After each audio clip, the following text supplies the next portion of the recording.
He was a man of immense wealth, a self-made millionaire CEO who had everything the world could offer: mansions, luxury cars, a successful company, and the admiration of many. But beneath the designer suits and towering skyscrapers, there was a quiet loneliness in his life that money could never fix. His wife had passed away 3 years ago, leaving him to raise their twin daughters alone. Since then, his life revolved around board meetings and bedtime stories, quarterly reports and playground visits. Despite his success, he longed for something real, someone who would love him for who he was, not for his fortune or fame. One quiet evening after tucking in his daughters, he sat by the fireplace staring at their photo, 2 little girls full of life, energy, and curiosity. They were his world, and yet, something was missing. They deserved a mother's love. He knew it was time to open his heart again, but this time, he wanted to do it differently. He didn't want the glamour or the staged introductions. He wanted something genuine, and so, on a spontaneous decision, he signed up for a blind date, an ordinary one, arranged by a friend who had no idea of his identity. But he didn't just want to show up as the CEO. He wanted to see the world from the other side. So, he dressed simply: jeans, a plain shirt, sneakers that had seen better days, and left his sports car behind for an old sedan he rarely used. To make it even more unpredictable, he brought his twins along. Not to the date, but nearby, at a kids' play center next to the cafe where the meeting would happen. He told the babysitter to stay close and left instructions to call if anything was needed. As he walked into the small, cozy cafe, he spotted her immediately. She was sitting by the window, glancing nervously at the door. There was a simplicity to her. No heavy makeup, no designer accessories, just a warm smile and eyes that reflected kindness.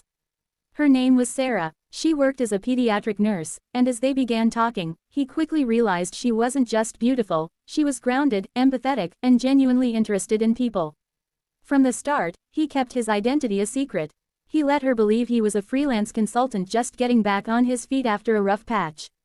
He shared that he had twins and was trying to balance work and fatherhood. Sarah didn't flinch. In fact, she leaned in, asking more about his kids with genuine curiosity. The date, meant to be just an hour or two, turned into nearly 4. They laughed, shared stories, talked about loss and love, about the joys and fears of parenting. But the turning point came when the check arrived. He instinctively reached for his wallet, but then hesitated.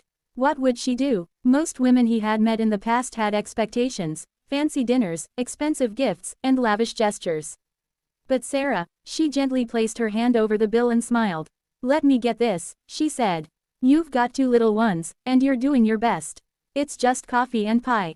I'd love to treat." His heart paused. In that small gesture, he saw more authenticity than he had in years of wealth and social circles. Here was a woman willing to give, not for gain, but out of genuine compassion. He protested softly, but she insisted. And for the first time in a long while, he let someone else take care of him. The next day, he couldn't stop thinking about her. He didn't want to lie to her, but he also didn't want the truth to change the way she looked at him. Over the next few weeks, they went on several more dates. Each time, he remained the broke consultant, raising twins.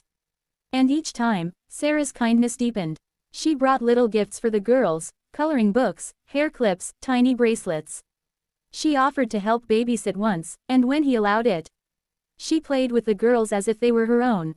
One rainy evening, as they all sat watching a children's movie in his modest second home, far from the mansion she had no idea existed, his youngest daughter curled up next to Sarah and whispered, "You can be our mommy if you want."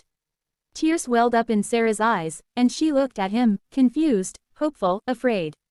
It was time. He knew he had to tell her everything. The next morning, he took her on a drive. But instead of the sedan, he brought out his sleek black luxury car. They drove to a private estate, grand and stunning. He led her inside and sat her down. "I have something to confess," he began, his voice steady but vulnerable. "I haven't been entirely honest with you. I'm not struggling financially. I'm actually the CEO of a multinational company. I live here, this is my real home. I didn't tell you because I needed to know if you'd care for the man behind the title, behind the money. And you did, Sarah. You offered to pay the bill. You played with my girls. You treated me like a person, not a paycheck." Sarah sat in silence, absorbing the shock. But her eyes didn't change. She wasn't angry. She wasn't overwhelmed by the luxury around her. Instead, she reached out, held his hand, and said, "I didn't fall for your lifestyle. I fell for you, for your heart, for your love for your daughters, for the way you listen and care. But thank you, for trusting me with the truth." It was a moment that sealed everything. Over the months that followed, their bond only grew stronger. The twins adored her. The once lonely CEO found joy not in corporate victories, but in school plays, bedtime stories, and weekend pancake breakfasts. Sarah eventually moved in, and in a quiet backyard ceremony surrounded by close friends and the laughter of two little girls, they got married. To the world, he remained the successful businessman. But to three beautiful souls, he was simply dad and husband, a man who had finally found love not in wealth, but in humility, sincerity, and kindness. Their story wasn't about riches or appearances. It was about seeing with the heart, about giving love a chance without masks or pretenses. And it all began with a single act of generosity from a woman who offered to pay the bill, not knowing she had already bought his heart. Their love became a beacon, proof that the most valuable things in life cannot be bought, only felt. And as the family grew together in laughter and love, one simple truth stood tall. Sometimes, pretending to be broke leads you to someone who makes you feel truly rich.